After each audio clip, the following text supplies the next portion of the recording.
তো বন্ধুরা, এটা হলো আমার সাইকেল, আর তোমরা দেখতে পাচ্ছ যে সাইকেল নিয়ে আমি এখন যাব কিছু দৃশ্য দেখাতে তোমাদেরকে। এই সাইকেলটা আমাকে খুব খুশি দিয়েছে, খুব মানে হেল্প করেছে আমার লাইফে।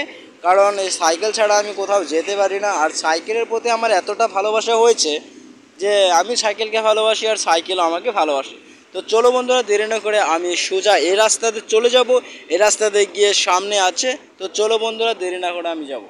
এটা হচ্ছে মেন রুট, আর এদিক থেকে আমি এসছি, আর এখন আমি যাব এদিকে। তো চলো বন্ধুরা, দেরি না করে যাওয়া যাক। কত সুন্দর রাস্তা, দুই পাশে অনেকটা সুন্দর, ফ্লাইওভারটা অনেক বড় দেখা যাচ্ছে। সো আমি সাইকেল নিয়ে যাচ্ছি এখন। সামনে দেখতে পাচ্ছ দুই সাইডে অনেক লম্বা লম্বা গাছ, তো অনেকটা সুন্দর লাগছে। আর আমার বা হাত দিয়ে সাইকেল ধরে আমি ডানাতে মোবাইলটা ধরেছি। আর অল্প রিস্ক হয়, কারণ যদি মোবাইলটা পড়ে যায় তাহলে ভেঙে চুরে চুরমার হয়ে যাবে। আর ছোট ছোট যেগুলো গাছ আছে ওগুলো নতুন লাগিয়েছে, অনেক সুন্দর।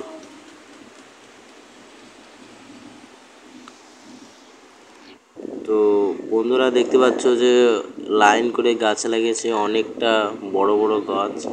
আর এখানে আমি পৌঁছে গেছি তোমাদের এখানে, তো যেটা আমি দেখাতাম। তো এখানে লেখা আছে, দেখেছো বন্ধুরা কি লেখা আছে? অনেকটা সুন্দর। ওয়াও, সত্যি অনেকটা সুন্দর জায়গাটা। আমি প্রথমবার এসেও আমি দেখলাম অনেকটা ভালো, আর চারপাশে ঘুরে ঘুরে দেখলাম। তোমরা যদি মন করো তাহলে এসে একবার দেখতে পারো, অনেকটা ভালো জায়গা, খারাপ নয়, অ্যাকচুয়ালি ঘোরার জায়গা। চারপাশে লক্ষ্য ভালো। So thank you so much বন্ধুরা।